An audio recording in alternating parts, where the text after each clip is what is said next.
But I want to welcome you to how changemakers are pivoting in uncertain times. Can I get a woohoo? I love it. It's usually just me and my cat, and Carmen's like, not a good woohooer. So COVID-19 has created some really challenging times for those of us that are trying to make a difference in the world. Lockdown has taken away in-person actions and even the most basic interactions. Folks are super preoccupied right now and are kind of in survival mode mentality. And this is not the kind of expansive state where people feel like they're ready to be inspired or to do good. And from what I'm hearing, we're not going back to any sort of normal anytime soon. We could be looking at a future with rolling lockdowns. We've got a very uncertain future ahead of us. And that's enough to to send some regularly really industrious change makers under the covers, but not these awesome folks. Nope. They and their initiatives or movements have been trying to adapt and step up. So we're going to find out more about what they've been trying and what they might continue to do with this constantly changing landscape that we have ahead. So I'm hoping that the ideas and the experiences that we sort of share and exchange today might get the wheels turning for our community here. Whether you're a social entrepreneur or a teacher or an activist or a healer, we just want to sort of get some sparks going on ideas. So we'll talk about what seems to be working out there right now as far as ways to approach things, messaging, procedures.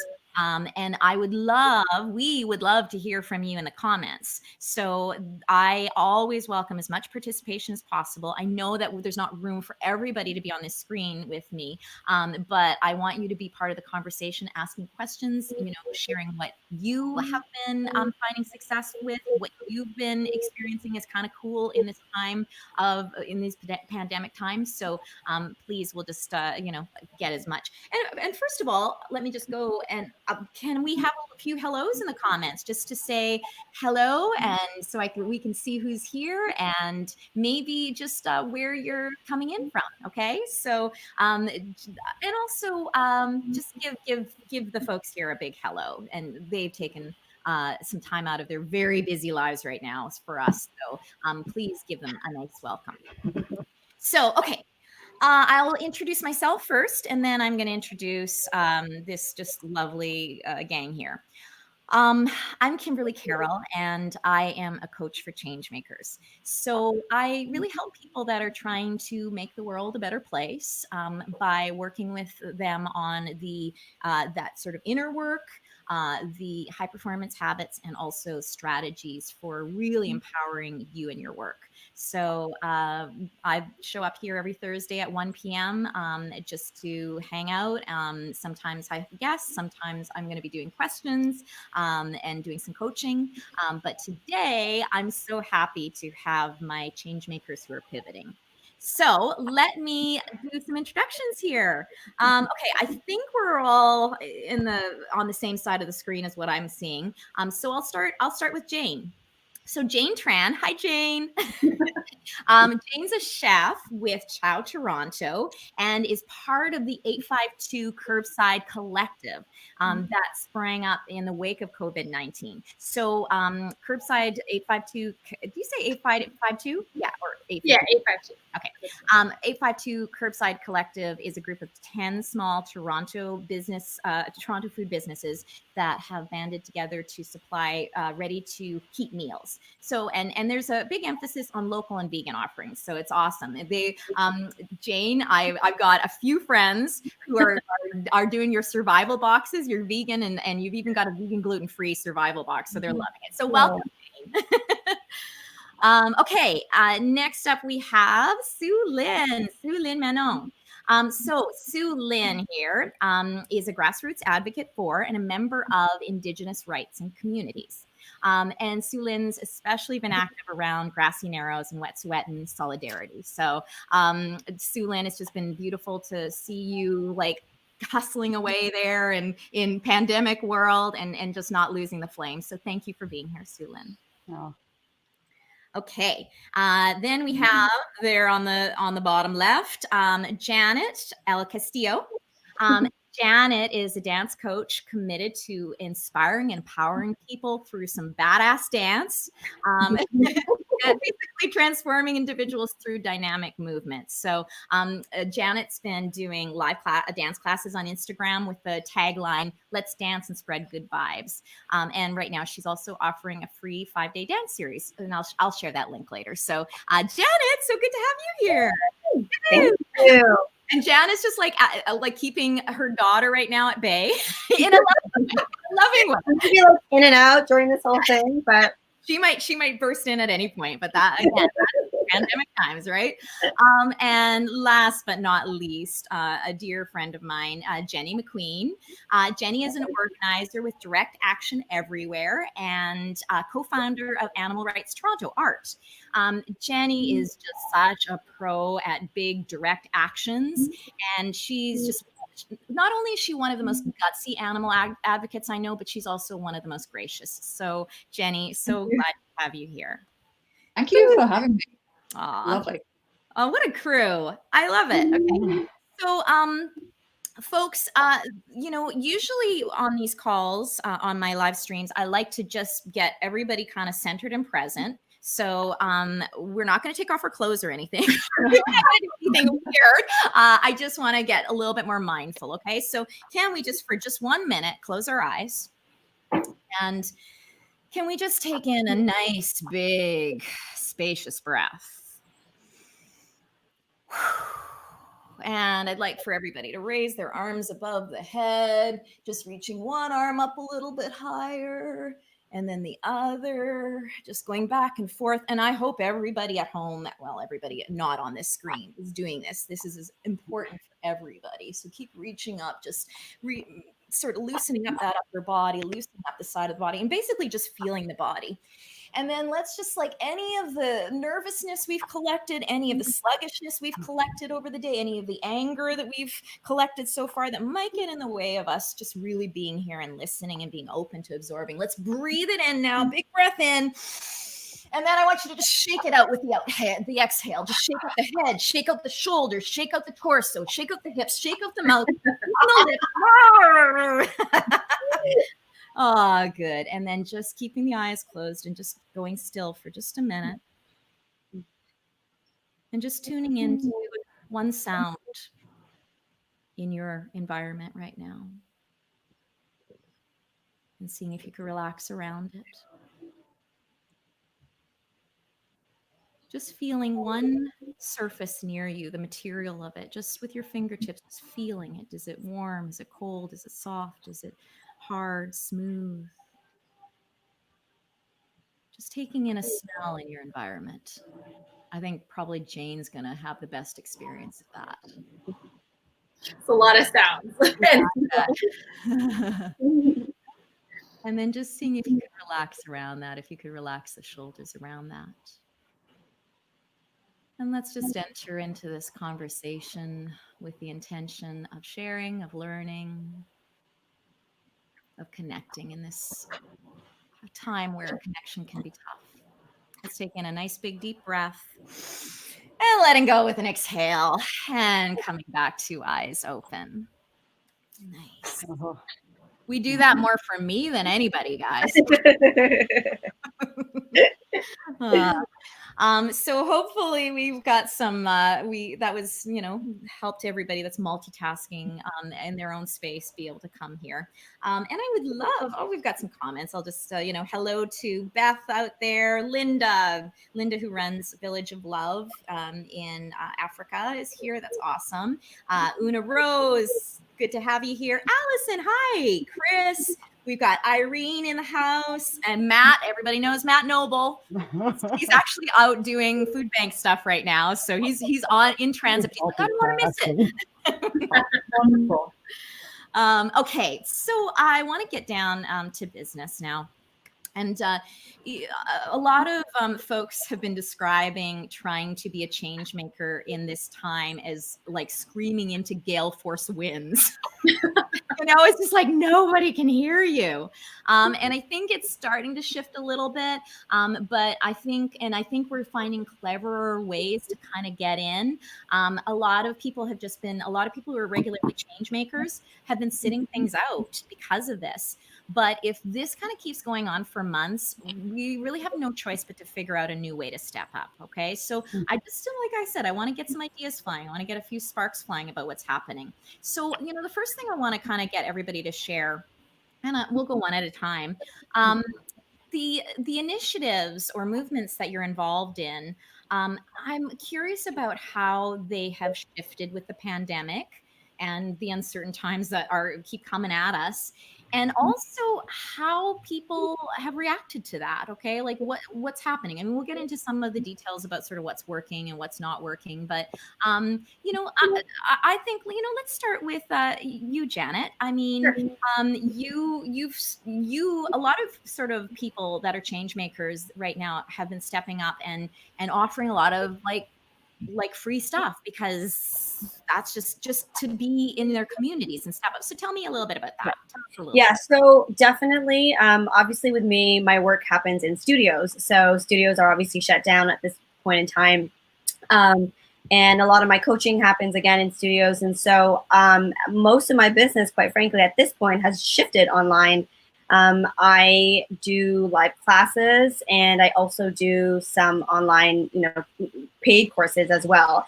But I do find that it is a lot more difficult to kind of switch my live clients to online, because a lot of them with dance, it's such a physical experience. It's all about movement and being around other people and sweat and bodies being together.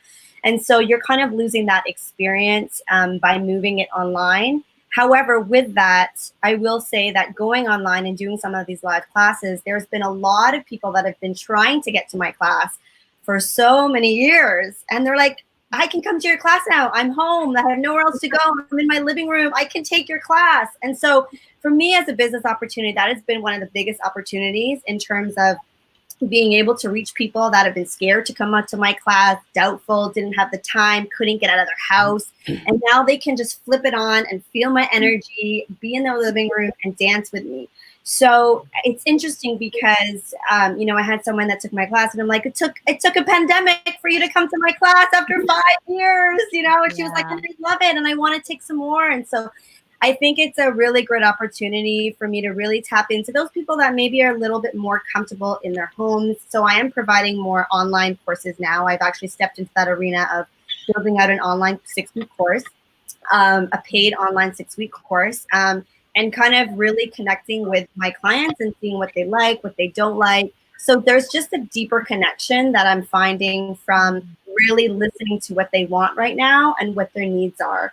And I find that, with energy, even though, with dance, you need to sort of be in the same place. I find that even we're getting energy is still contagious, even if it's through the screen, if it's real and if it's authentic, you can tap in right away. If someone goes live and you're like, oh no, that doesn't feel real or authentic, you can catch it right away. So those doors have just been like, boom, open up, and then you click off, you're like, that doesn't feel real, as opposed to a pretty picture, Yeah.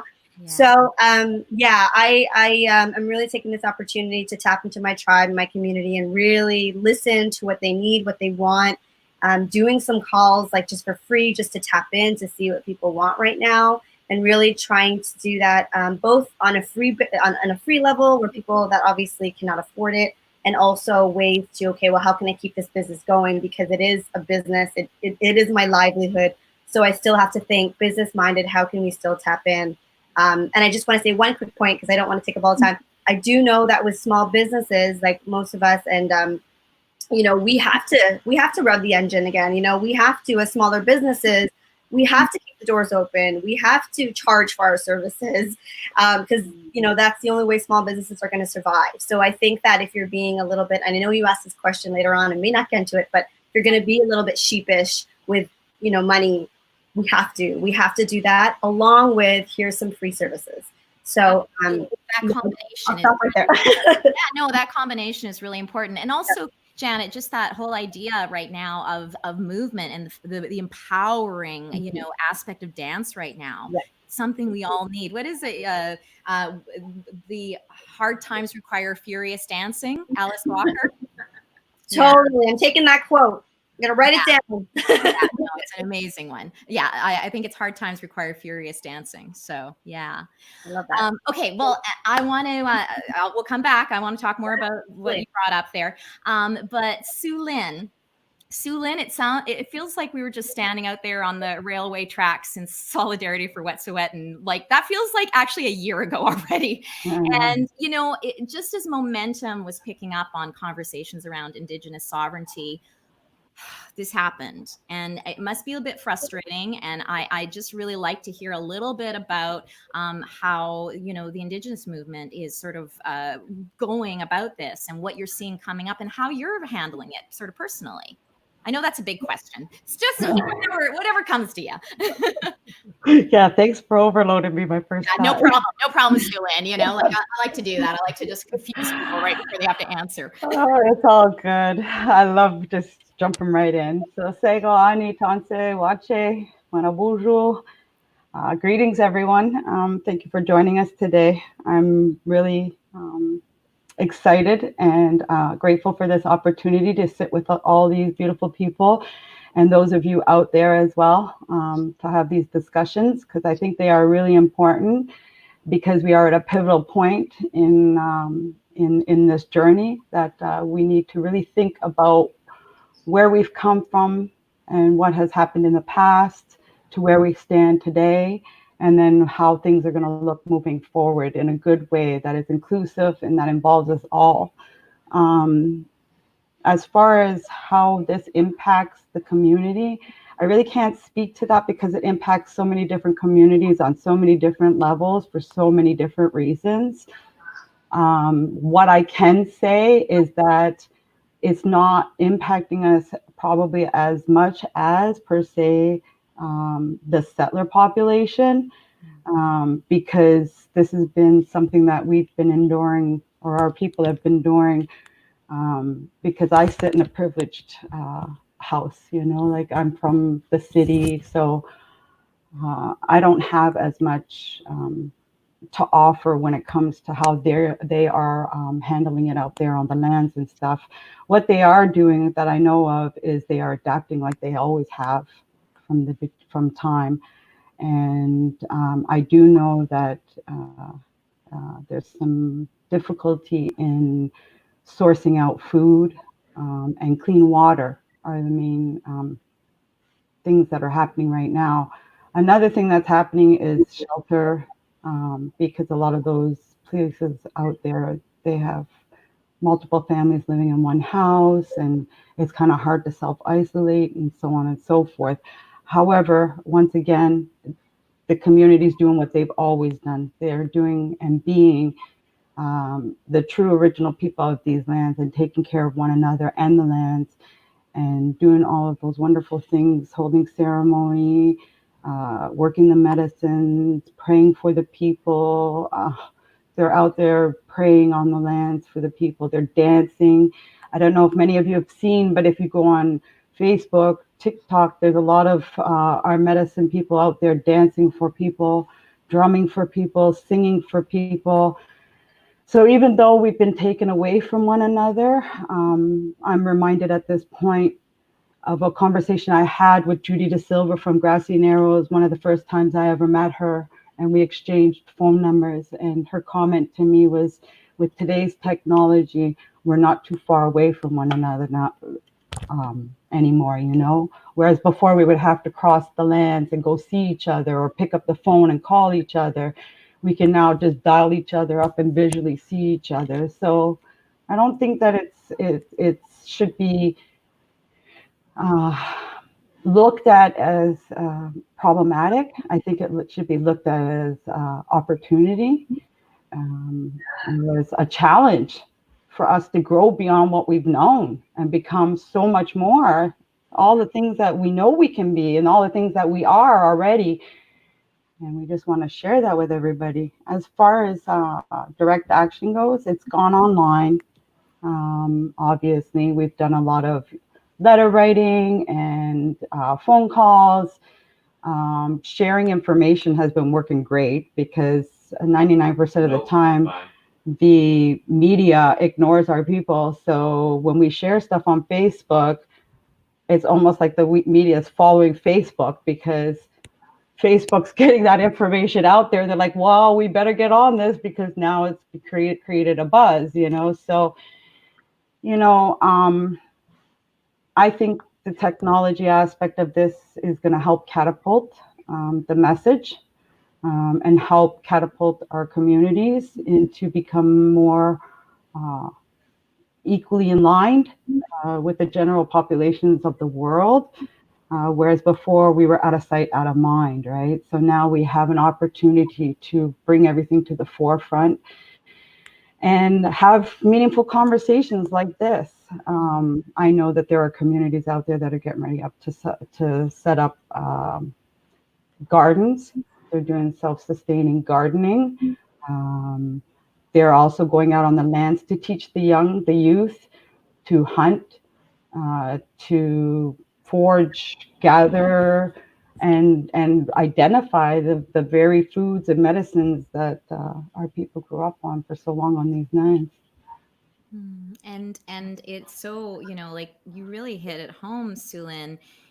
You've had to sort of work on the fringes for so long, and this fringe, this social media fringe, is no longer, it's the lifeline, right?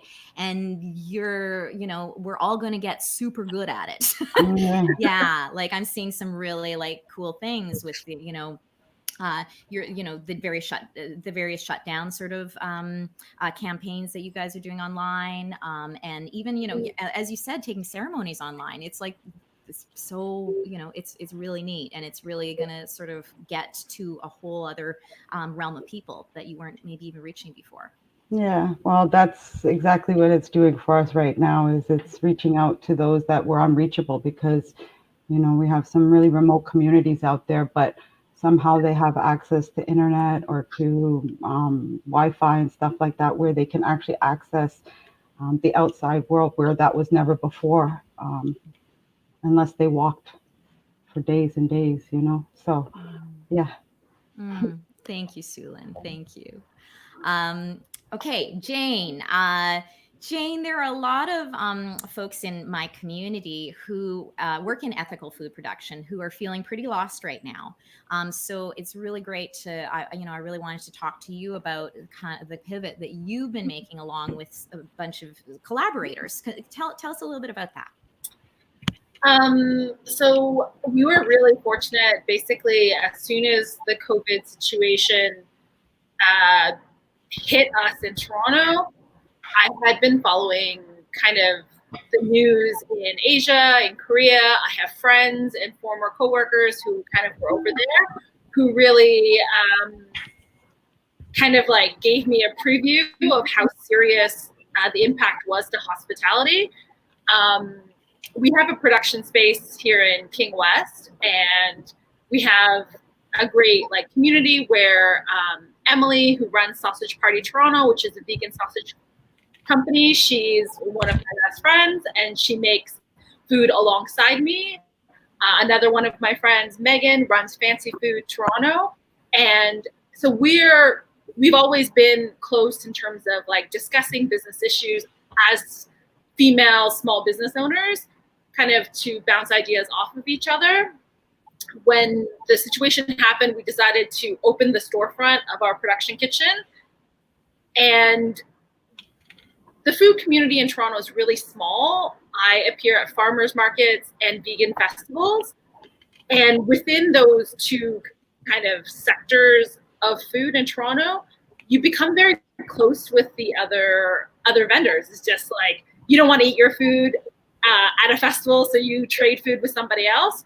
So it became this really organic process of helping to support friends of mine to get through this and showcase their products and just make it through.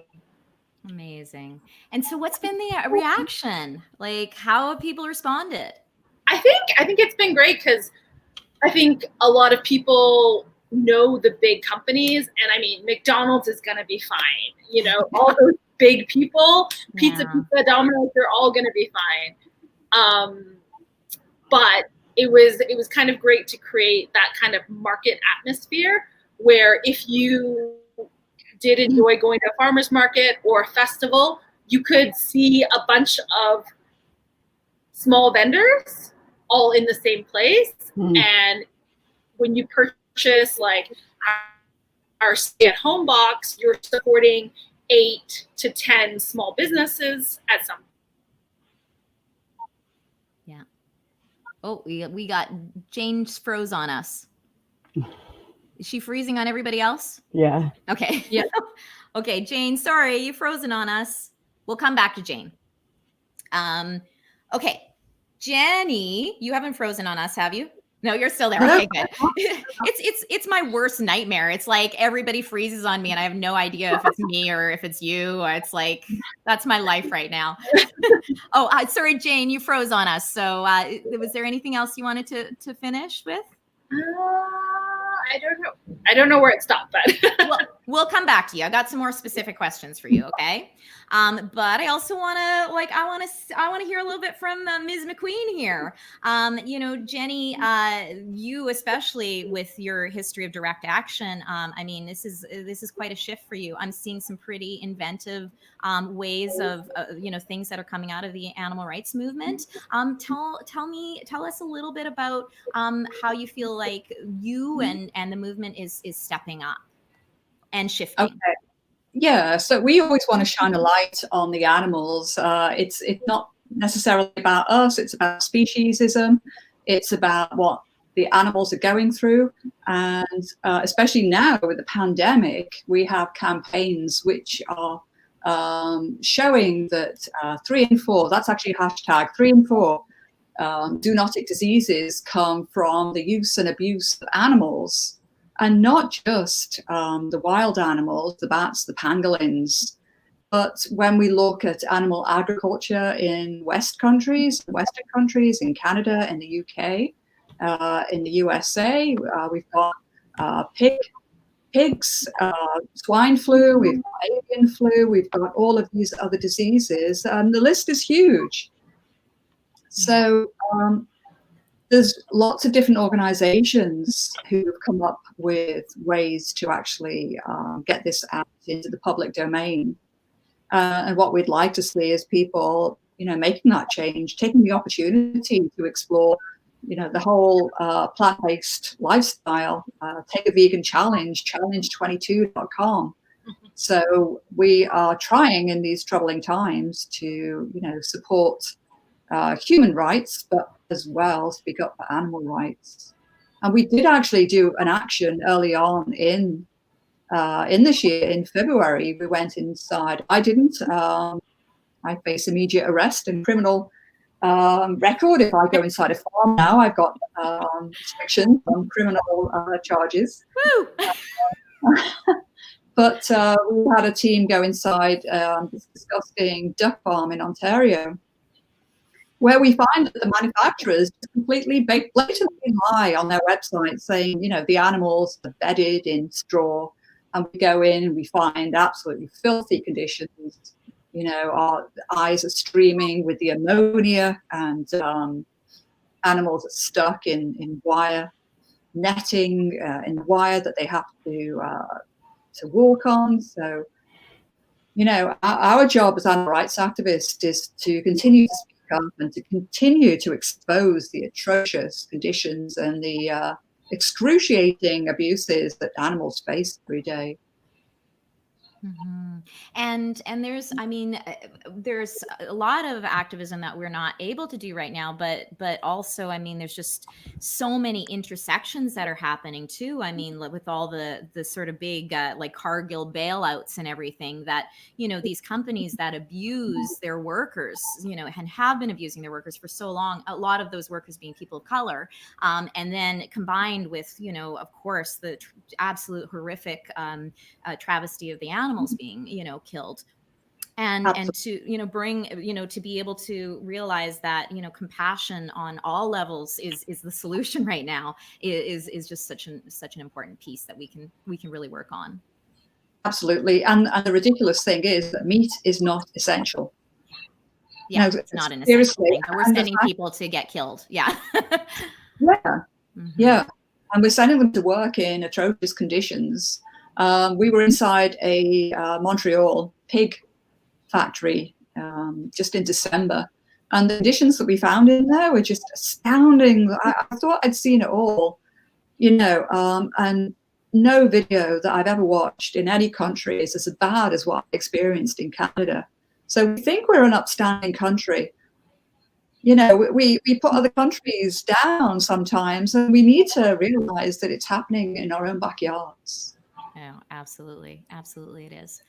So, thank you, Jenny. One of the things that, as I mentioned about trying to scream into gale force winds, a lot of change makers are having a bit of a hard time sort of putting themselves out there. Well, just asking for people's attention right now, because again, so many people are in survival mode, but also the idea of even like fundraising right now, when they know that there's so many people have lost their jobs or their income has gone down. And especially for, as social entrepreneurs, actually charging, or selling some products that, could be incredibly useful right now, but they're, people are feeling really hesitant about it.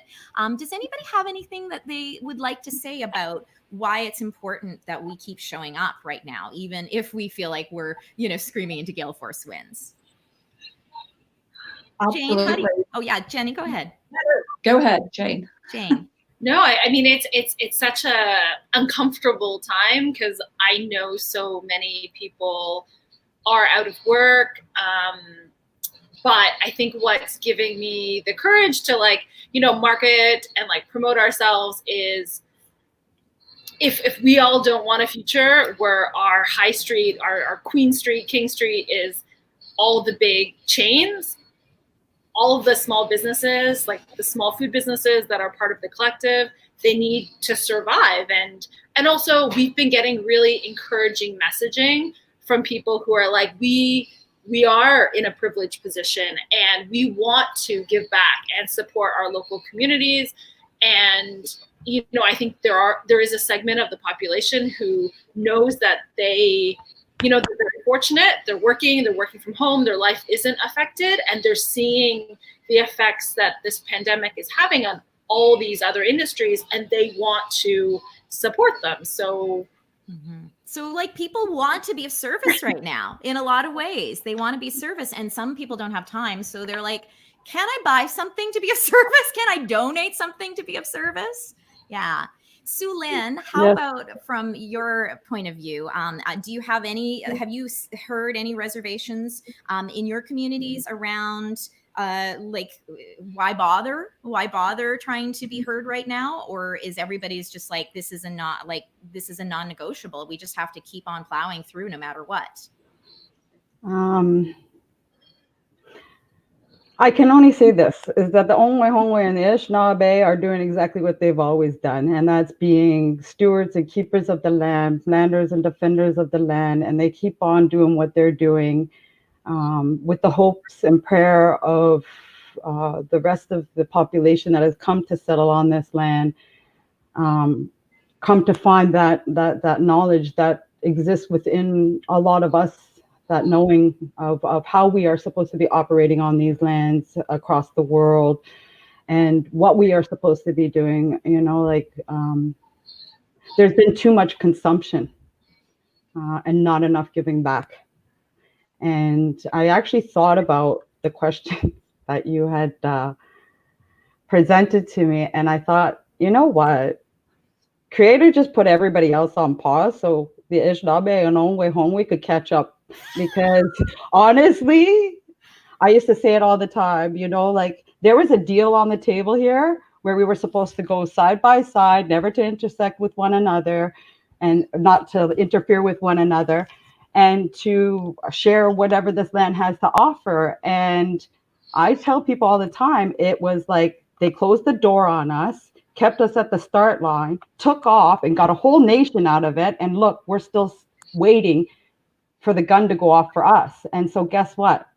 I think the reset button's been pushed. And now everybody's been brought back to the line with the Ongwe, Hongwe, and the Anishinaabe people. And now you must follow us. Now you must see how we do things. We've given you 526 years, if not longer, since contact on these lands to learn what these lands were really about. And you ignored all those messages. You even wiped some of them out. And look where we are today. It's about balance. It's always about balance. If we don't have balance, we're going to have chaos. And here we are today. Yeah, it's a reckoning. It's a reckoning for us to all like be checking in and seeing what are the behaviors that got us here? What's the consumption that got us here? What is the lack of connection and compassion that got us here? Exactly. So yeah, absolutely, Sulin. Jenny, have you found people getting at all sheepish about sort of being out there? I know in the first few weeks as animal rights people, it was just like, oh, we're just going to shut up for a minute, like we're just going to be quiet. But I feel like people are starting to get their legs a little bit more.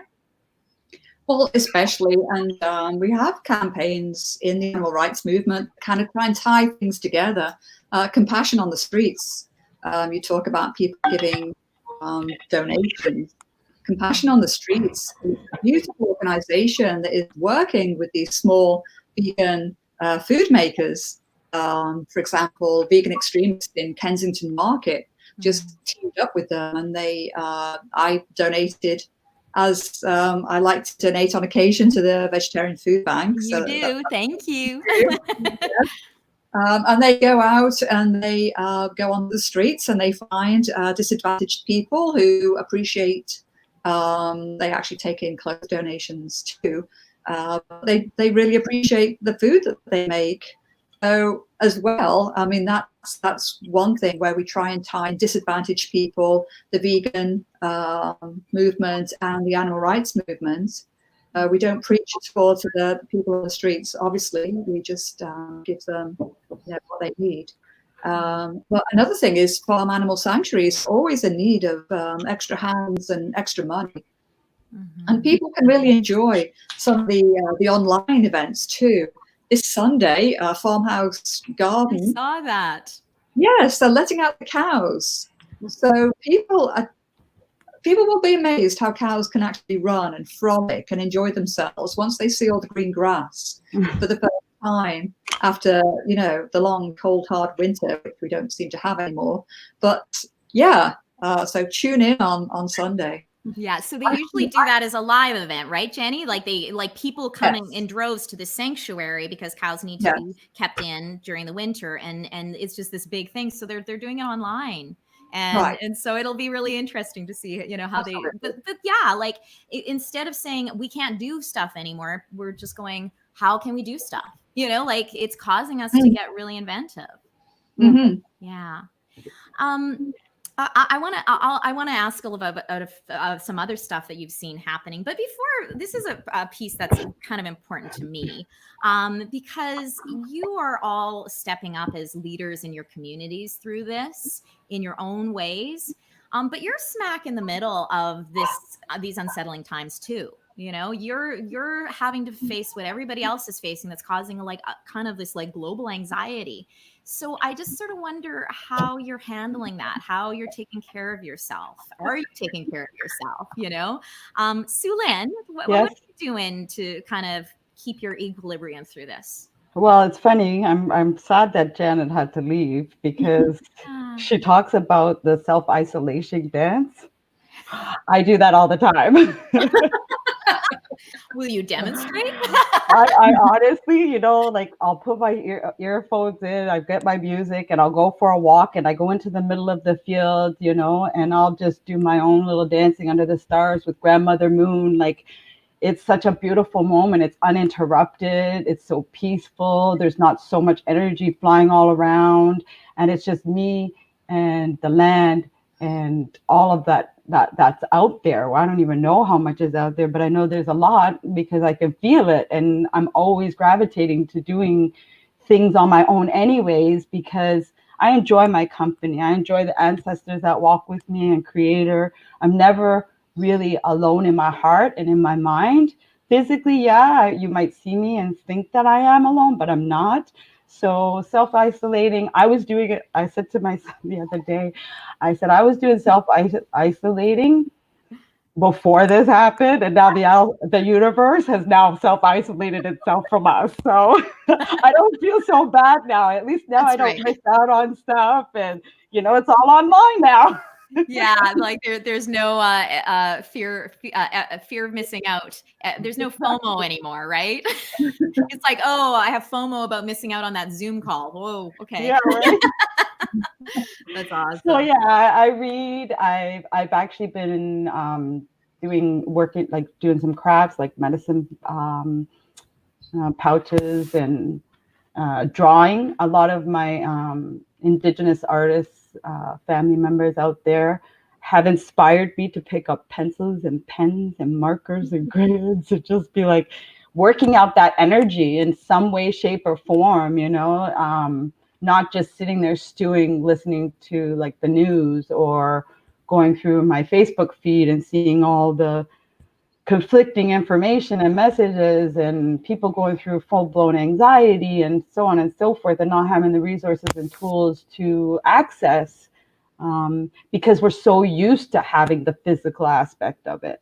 And one of my first lessons with one of my elders was that when you have that nervous energy, when you have that high energy, when you're like zoom, zoom, zoom, zoom, sit down for 5 minutes, put your hands in your lap and conduct that energy, because when we're out there firing off all that energy just wildly, it could be extremely harmful, and we don't know it because we're just so caught up in our own. And yeah, it's something that I think we should all be tapping into is our own being and those senses and stimulating ourselves instead of looking outside to be stimulated.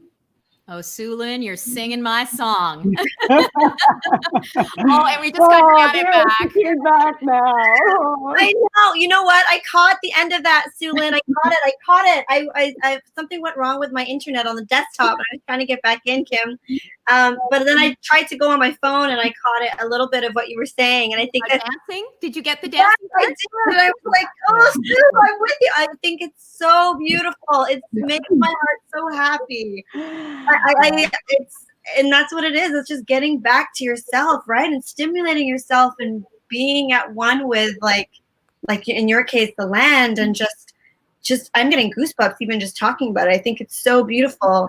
And it really is like, I mean, this sounds so, I don't even know if the word is cliche, but we really have to look within ourselves. We really deeply have to, or else coming out of this, nothing's going to change. And the way to do that is to get quiet, and whatever that means for you.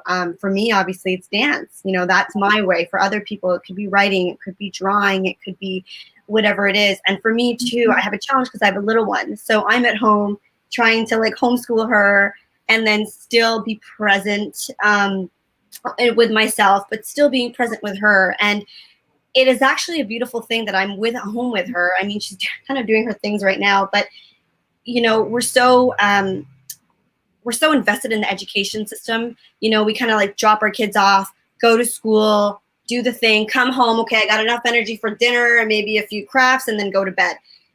We're actually taking the time right now, parents, to really understand our kids and to homeschool them and to be with them. Like, I'm finding out things about my daughter that I didn't even know, the things she really loved and that she tapped into. She loves designing and making and creating. And here I am, like, pulling out cardboard boxes. Okay, she's like, what are we going to do with that? And and I'm still following somewhat of the curriculum that they have, but I'm noticing so many things about her. And she's seeing mommy and daddy work from home, and mommy's got to do a class, and now she's gotten daddy's. My husband's in music, so daddy's got to do a music session online with people in Australia, and it's beautiful because she can see that. She could see all that energy and all that movement, and luckily we are in a safe environment, and we are in a, like I said, a safe and healthy environment. So for her to tap into that and see that, it gives me a whole other perspective of what it means, family, what family means,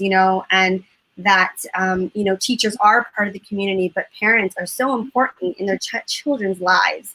And this is huge. Like, that's a huge, huge, huge awakening for me, and for her to see me and my husband continue to the work, continue to wake up and be grateful, continue to, she understands that there's a virus. She thinks it's just one long weekend. She thinks it's the March break. She wakes up every day and goes, is March break done, Mom? The March break that goes on forever. She's like, when March break is done, we're going to go and see, and she'll name a friend. And I'm like, yes. And my heart, because she's 4, and she wears masks when she goes out. And then, it's just it's huge. But I love what you were saying, Sulin. It's so true. We really have to tap in and just kind of really think deeply about how we got here and what behaviors brought us here. And I love that, social is now opening up your world to us and to see those things that we may not regularly see, quite frankly. I've seen some of the beautiful dances, and it's beautiful. It really is. And to see that, I'm like, I would never get a chance to see that, and now I'm seeing it because we're at home and we're online. But just share back with you. Oh, sorry. Oh, yeah. I have the beautiful segue to that, the dancing. It was a big secret. I haven't told anyone, but I'm learning the renegade dance for TikTok. What I wanted to do is put on like an animal costume and go to the supermarket and do the renegade dance. I have a raccoon one. I have a raccoon onesie, actually. Oh my God. If you guys ever want to learn any of those dances, I can teach you like whatever you want. I'm on TikTok, so I see all those TikTok dances. They're hilarious right now. Yeah. What do you say? Right after this, folks, we hit the supermarket. Right? We're all in our costume. We get in our costume. Animal costume. But to share back with you, Janet, I just want to share that as far as you having a young one and having the opportunity to spend time, I can tell you with older adult children, I have that is one of my biggest things, is not having enough time spent with my children because I was always working, and then they were in school, and so it is a blessing in disguise for many things, for many reasons. And I'm just grateful that a lot of the youth, the children, are actually getting what they deserve, and that is quality time with their family and some meaningful interactions outside of the institutions and the system and all that stuff, And So can I, sorry, Sulin. Sorry, go ahead, finish. No, I just said good on you. Yeah. And can I just say how much appreciation I have that this lockdown does not keep us from going outside. That's a huge appreciation of mine. I keep thinking this could be a lot worse. My God. Yeah. So Jane, last word from you on this, and then we're going to share a few resources before we wrap up today. Jane, what are you taking care of yourself, lady? So I'd say self-care is not usually something synonymous with hospitality, but I actually think during the pandemic, I feel like people are taking better care of themselves. Partly because I feel like the community has really come together. I know a lot of really strong, super macho men who, in a traditional kitchen environment, they have no emotion, but this pandemic is crippling, and I've had very good chef friends on the phone, crying, they don't know what to do. They have to, we all have to really rethink how things operate, and people are reaching out. I'm having so many conversations with other small business owners saying, hey, what do you think we should do? How are we going to survive? And so I feel like before, you're kind of caught up in the day-to-day and the hustle and the bustle, the busyness of the season. You're not really questioning how you operate and if that's the best work-life balance. Whereas now, I feel like there's a lot of support. Obviously, I'm working in a collective, so I get some human interaction. I have people I can lean on. And yeah, like I have conversations with people who are in Korea, in London, in New York, in LA, people who are here, and we're all facing the same struggle, and we're all leaning on each other to make it through. Yeah, so collaboration is a gift, is a huge gift in this for you. Amazing. Okay, thank you. I am so impressed that you're all thinking about self-care. This coach here is proud of you. Okay, I just want to share a couple of things that are coming up in the comments, folks, and then I'm going to get you to just share some ways that we can help step up and support you. Nethel here said, I love this panel. Keep up the great work. Thanks for all this info. Leanne was commenting, Sue Lynn, on how beautiful your sharing of your practices are. But she also said, LOL, I can't wait to see Jenny dance. And yeah, Matt saying, this is such a great convo. Would love each speaker to leave us with some people or organizations to follow. So that's where I would like to wrap up. Sue Lynn, yes. A settler person like me, how can we step up to help what's important and meaningful to what you're doing right now? And and before I'm just going to let everybody know that I'm going to put in the comments links for everybody has shared with me that they would like you to have. But Sue Lynn, give us a little rundown. I would say to reach out to some of our Indigenous institutions and ask them how you can help support their efforts. I do know that a lot of people are still waiting for funding, especially out there on the lands, and actually equipment. So I know that it's really hard to contact the reserves on your own, but if maybe you can put a call out on Facebook to your friends and ask who's on reserve, is there anything that we can do? Start your own initiatives. When we did the awareness campaign at Yonge and St. Clair, my thing was to have like book clubs, like have reading circles, have a collective where, like, for instance, one of our youth, Nanook, she does Feeding Canada, and what she does is she helps offer support and supplies to the Northwest Territory, Nunavut, with like formula and diapers and food and so on and so forth. And then right now they are also out on the street doing street patrols. So if you get in contact with our community representatives, our leaderships that are out there, they can better direct you on how you can do that. I know Toronto Council Fire at Parliament in Dundas has been doing a great job with providing food and handing out meals. I also know that Allen Gardens Food and Clothing share with Food Not Bombs, and the Sikh community is still operating out of Allen Gardens. There's also Grassy Narrows, which at this point, we're still waiting for the funding, or not we, they. We're waiting on funding to get Mercury Healthcare Center where they can go and heal and become healthier due to the mercury poisoning up there. You can reach them at freegrassy.net. I got it up right there, Sue Lynn. It's on screen. Awesome. And then the other one underneath is the one for the Wet'suwet'en Solidarity Movement Action. You could reach out to them. I personally am a point person. I don't take on anything personally. What I do is I try to redirect and network and connect people to one another. That way it's a direct connection and there's no third party involvement other than me being a point person. So if you want to further know any more information, if you want to know any information further, then you're more than welcome to reach out to me and I can help along those ways. But my own personal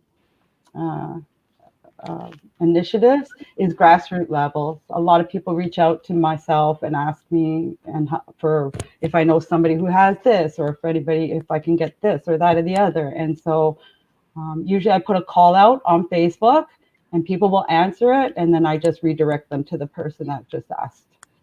Yeah, just following Sulin on Facebook is a great way to kind of know what's going on. So thank you, Sulin. Thank you for being such a connector. Oh, yeah, well, thank you. We love you for it, lady. Yeah, well, thank you. Okay. Jane, let's share a little bit about how people can find out about 852 Curbside Collective. I'm going to give, there you go. We've got there you go. A website, and I'm going to also put it in the comments too. Perfect. So yeah, so we're an online shop. You can see all of our offering online, help support local small businesses. We feature some of my favorite vendors from farmers markets and vegan festivals. So, you know, yeah, you work with the sausage party folks too. Yes, yeah, Emily is like one of my good friends, and she's really inspired me to like really elevate and expand our vegan offering.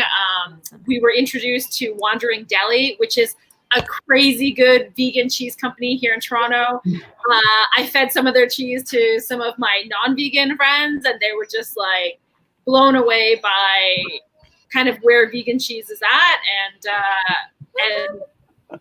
And Kira's lovely. We also carry East End Vegan, which is Melissa and Shell. They're both, I think the two things I really learned is as part of my business, the vegan festivals and the farmers market are probably my two favorite communities. Everyone's checking in on everybody, seeing how you're doing, if you need any help, and it's been such a blessing. Wonderful. Thank you so much, Jane. So check it out. Like I said, I've heard rave reviews about the vegan box, the vegan survival box. It looks so good. Okay, Jenny, how can we show up for some of the things that you are supporting and doing? Well, I'd say I hope this time is going to be a reset for animals, and our hearts are really big. I think we can care for more issues than just one. So I can care for human rights. I can care, for children's rights. I can care for animal rights all at the same time. So we are capable of that, aren't we? We have big enough hearts, all of us, I think, to care about a lot of things. Yeah. So a reset for animals. Nation Rising is an amazing Canadian organization. Jenny Henry started, that is all about asking governments to not subsidize animal agriculture.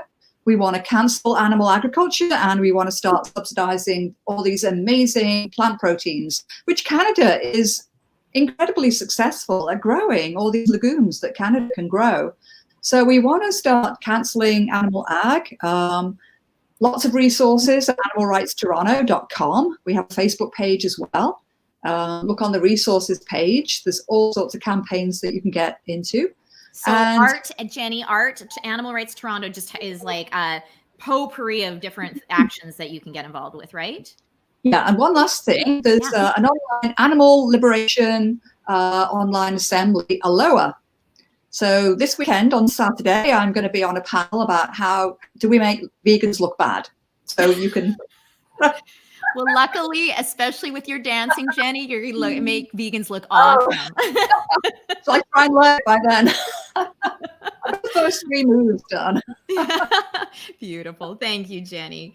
And then Janet unfortunately got kicked off by her internet again. She said, "Thank you for doing this, and to all you amazing ladies for sharing today. Keep going, keep being a change maker, and thank you again. We'll get through this together. Keep dancing." And one way to help keep dancing would be to, I'm going to bring this up for you. This is Janet's stay-at-home 5-day free dance workout plan. I've subscribed to it. I forgot to tell Janet I'm subscribing. So we're gonna be twerking and doing stuff all together, folks. I have no idea. There's probably no twerking. It's like I just don't know anymore. I don't know what the kids are doing these days. So take a look. I'm also going to put that into the comments. I'm trying to be a multitasker, guys, but this is tough. Anyway, I will put her. Oh, there it is. Okay. I'm going to put this right now in the comments so that you have it as well. And check out Janet. I mean, you just got a taste of what a personality she is, and the empowerment. I think we all spoke of the empowerment of dance right now. So I want to thank you so much, you guys, for coming on and sharing just your love, your wisdom, the laughs. It was just really neat to see people from, various sort of corners of the change maker spectrum coming together. And I'm here every Thursday at 1 p.m. Next week, I'm probably going to do sort of some open coaching for folks. But keep, posted, and let's keep together, and let's keep sharing these ideas. All right. Yeah. Okay. Thank you, everybody, for joining, and have a wonderful day. Okay. Yeah. Okay. Good. Well, Alan. Thanks, Kimberly. Thank you.